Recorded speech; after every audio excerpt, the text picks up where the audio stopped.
Siyempre. Diba, alam naman natin sa kalagayan mo, isa kang bading, di ba?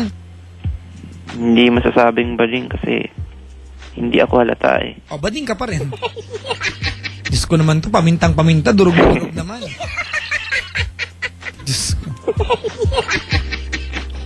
Sige na, hindi ka bading, isa kang basya. Bakla pala siya. Ay. Okay, Elvin. Papa Jack. I will, eto ano, coming from me. Hindi mo to hinihinging payo sa akin, pero okay lang bang bigay ko sa'yo? Unang-una, huwag mong i-deny na bakla ka. Alam mo kung bakit? Alam mo kung bakit? Hindi. Sarili mo nga, plastic ka sa sarili mo. Ibang tao pa kaya? Pero hindi ko dinideny na bakla ako. Kakasabi mo lang eh. Sige, let it out. Sige na. Kanta ka ng ano. Di ba? Go out!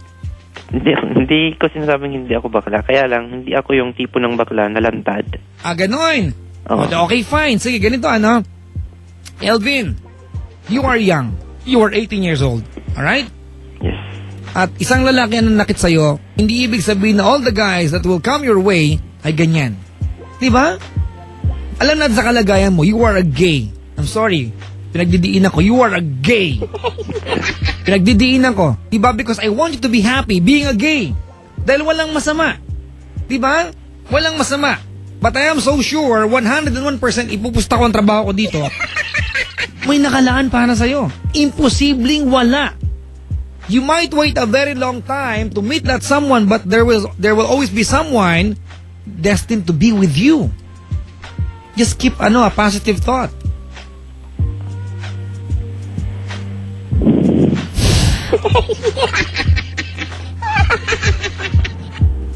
You understand me? Yes. Oh, yung English yun. Alright.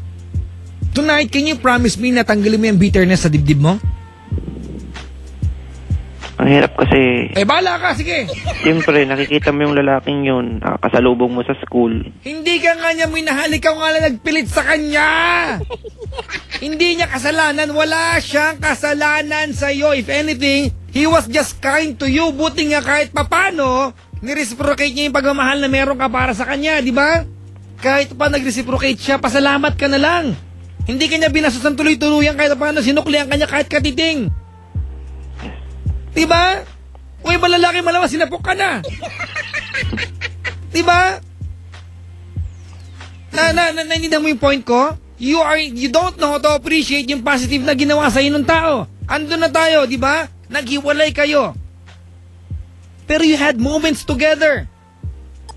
Pwede mo na ipagpalagay na pinag-aralan kanya mahalin, hindi lang talaga niya kaya magmahal ng halamang dagat. Ganun kasimple, at least nag-try siya. It's not his fault. Diba?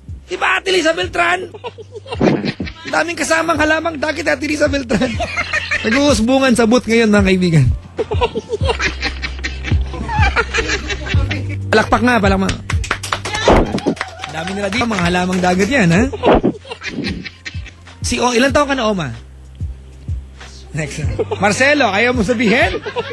30. Mayroon ng kaibigan dito, Oma pangalan. 30 years old. And she thinks, I'll use the word Sheena, at the age of 30, natagpuan niya yung love of her life. Ngayon? Yes, and you are 18 years old.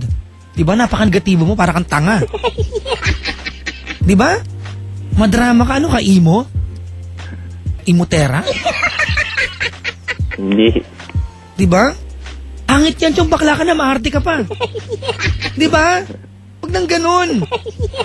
Pagbakbading ka na, huwag ka nang umarte para love ka. Diba, alam mo mga kaibigan ko, I'm very thankful na mas marami ang bading kaysa sa adik. Mas gusto ko na may kaibigan na bading kaysa may kaibigan na adik. And you are one of those bading. So be proud of it and be gay about it. Alright? Di daw siya lantaran eh. Diba? Lumantad ka, mag-makeup ka, pre. Alright. Ang pinupunto ko dito, kung nasaktan ka, alright, if you've been hurt, Elvin, are you listening? Yes, yes. If you've been hurt, alright, learn from it, alright? Gawin mong positive outlook yung mga negative sa past. Ulitin ko lang, ha? Gawin mong positive outlook yung mga negative sa past, pero iwanan mo na yung mga negatibo ngayon. Alright? Yes. Okay? Yes. Because a negative thought is not a good tool to moving forward. Okay? Yes. Hirap mo kausap ka lang, Englishin ka pa. Alam mo na mahina ako dyan. Galing ka nga eh. Okay, thank you. Alright, ulitin ko lang. Pwede bang i-end mo yung bitterness mo ngayong gabi? Sabi ng kalabaw sa kanto, if you don't forgive other people, they will not suffer. You will suffer. Ikaw nagdadala niyan, di naman siya eh. Diba? Oo. Alam mo, ikaw lang yung bading na ganyan. Kausap. Okay? Okay. Yun. Right, tanda mo, ulitin ko lang ha. Wala siyang kasalanan sa'yo. If anything, dapat pasalamat ka sa kanya. Okay? Okay. Anong pangalan niya? First name lang, first name. Hala ka. O first letter lang. L. L. L ha, teka lang ha. Leonard. Hala. Huli? Ha? Huli? Leonard. Huli ba huli?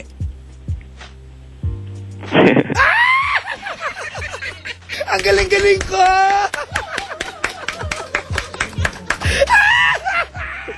Kaloka ka. Huli ko ba huli? Ha? Huli ko?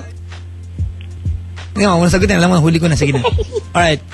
Tonight, kung nakaantabay si Leonard, anong gusto mong sabihin sa kanya? Dali na. Pre. Pre. Ayup ka! Nakala mo, ito ka dyan ah.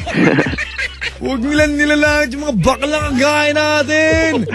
Hindi maganda yan, di ba pre? Bukas na bukas, magtatayo ko ng federasyon. Alam mo ba kung sino ang leader? Si Yaling Shun. Ang mga followers, sige ng purifikasyon. Di ba? Talagang pre, no? Alright, kay Leonard, what do you wanna tell him? Pre, sorry sa mga kasalanan. Sorry sa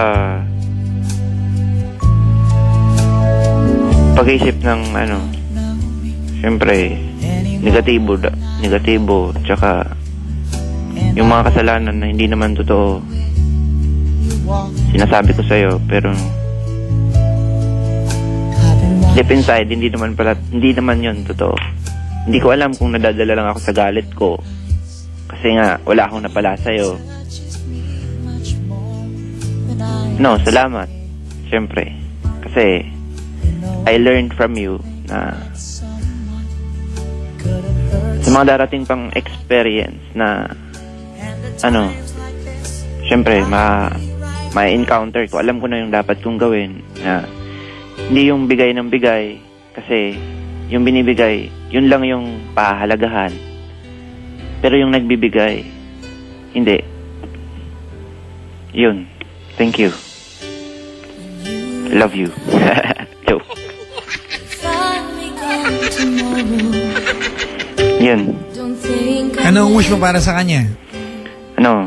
Graduate ka, top 1. Ngayong taon. Tsaka makahanap ka ng trabaho. Huwag kang magkakasakit. Siyempre. Tsaka sana magkabalikan kayo ni Mayan. Uy, hala. Nagbanggit pa. Hala. Tuloy mo, dali. Ano ba kita pangalan? Sana magkabalikan kayo kasi alam ko, mahal ka niya, mahal mo siya. Wala namang pangluloko sa inyong dalawa eh. Hindi mo lang sa kanya sinabi kasi alam mong masasaktan siya. Ayoko nang makialam sa inyo.